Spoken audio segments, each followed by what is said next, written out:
Today, we're going to work to get an update on the Pico Reef tank. Start it up.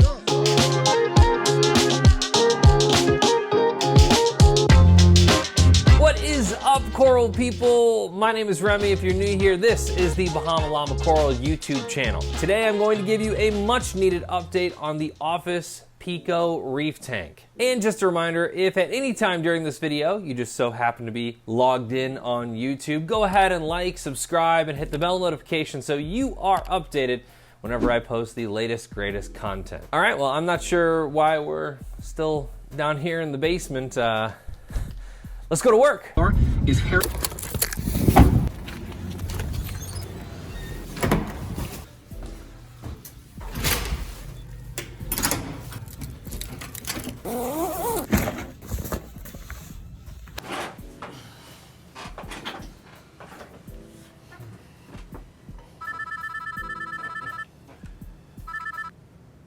Hello.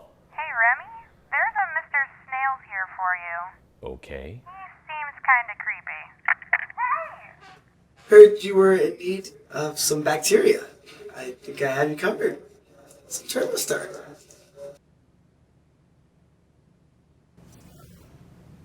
It's been a weird start to the day.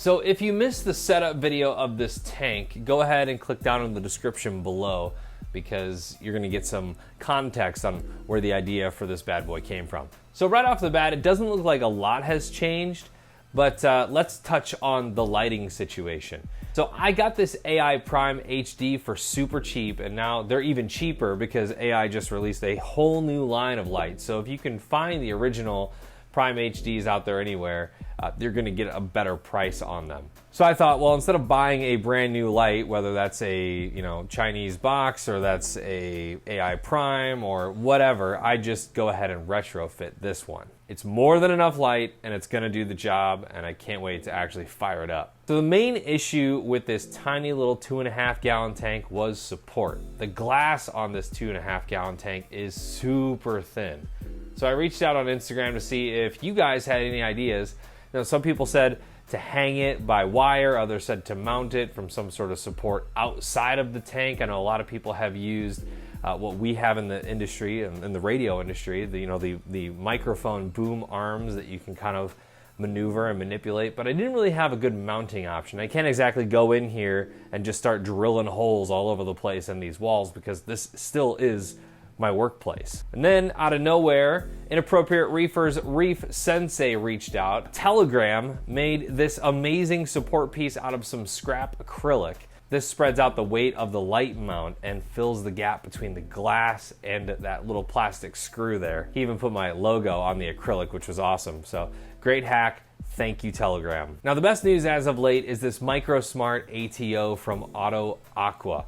I got a fantastic deal on this. It came into my LFS on a tank breakdown, and I got this lightly used ATO for half price. So instead of $135, which is what they normally are, I got it for 70 bucks, which I thought was great. And I was at my wit's end with having to manually top this off every single day when I went into work. And then over the weekend, it would go down so low, and I would have to come in with more water. So this makes it all so much more convenient to go ahead and make sure that that salinity stays at the same level. Now, another thing that I needed to take into consideration was the heater. So I have tried a couple different heaters on this tank so far. I went to Petco and I got the 7.5 watt heater that you put in like a beta tank, and it did not do the trick. It only raised the room temperature water up to like 3 degrees or something like that. So I was looking at 71, 72, which was not acceptable.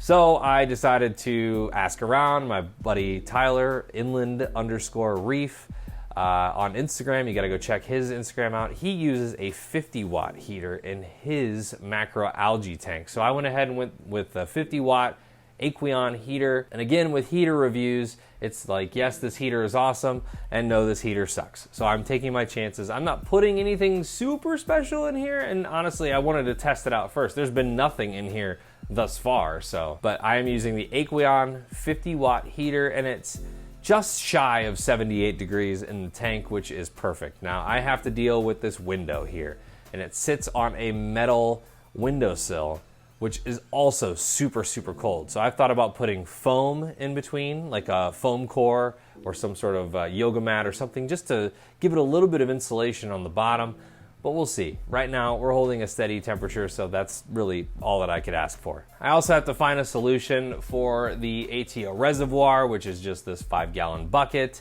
and the wiring is an issue. Obviously, I've got these wires all over the place, and you know, I've had coworkers stop in and be like, "Hey, that's a lot of stuff on that little 2.5-gallon tank," and I just say, "Well, it's a reef tank, and you kind of need this stuff to make sure that everything stays stable." This is nothing in comparison to what I have at home. So I'm thinking about getting some sort of shelving unit that goes right up against the wall, something cheap from IKEA that I can drill through and make it custom so that I can hide the wires and also put the Ato Reservoir in there, which hopefully will not just be an orange Home Depot bucket, but we can get an acrylic, nice looking one so that when people walk by, they're actually impressed by the setup. The next Porta Pico update is going to consist of Livestock, and I'm super excited about this. I can't wait. It's gonna be a lot of fun, and we're gonna add some inverts ahead of the coral to clean up that algae mess you saw in there. And I don't want to put anything in until after the new year though, because my partner and I are going on vacation. My co-host and I, we will be back January 2nd.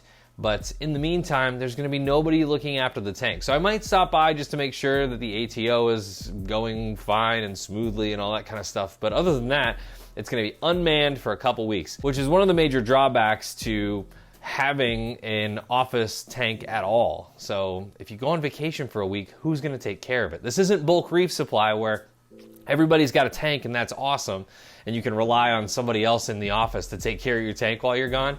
Nobody knows anything about reef tanks. There's another gentleman in the office that I work in, shout out to Craig, who has goldfish in his office. That's not nearly as time consuming as a reef tank. So we'll see what happens, but I'm excited to add Livestock in 2020. Obviously, we'll take you on that adventure as well. But what should I put in the tank? I know we've asked this question before, but go ahead and leave in the comments section below. Should it be zoas, leathers, shrooms? I want something that's hardy, maybe flower nems. I don't know which way to go, because there's like the whole, I could go like a nerdy reefer route and put just leathers in there that don't glow, or I could impress people with the amazing coloration of zoanthids or flower nems, things like that. Leave your suggestions in the comments below. Do you pay more attention to your tank in the winter? I feel like I do, and the Fragmire is definitely the center of attention right now, as I'm going through another bout of algae, and I think I've finally figured it out. After carbon dosing and fluconazole and GFO and lanthanum chloride and trying to keep the nutrients down, I think I've done too good of a job at keeping it down. So there's 0 nitrates in my tank. They're untraceable. And you can kind of tell in the frag tank right now that some of the Montes are looking a little whitish, a little pale. Torches aren't as happy, the zoas aren't as happy, and it really all is coming down to having 0 nitrates. So I'm looking at the Redfield ratio, where I've got 0.04 of phosphates and 0 nitrates.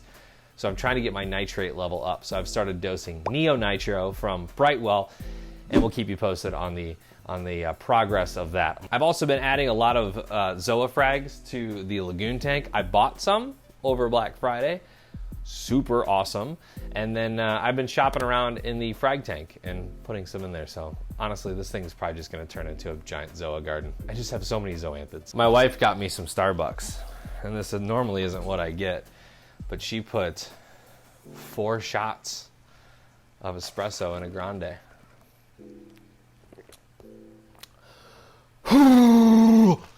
I'll be up all night. You need some frags, I gotcha. Well, that was dumb. This is the point in the show where the little suggested videos come up. So if you're new here, go ahead and subscribe and like and hit that bell notification so that you know when I post new amazing content. I'm giving you time.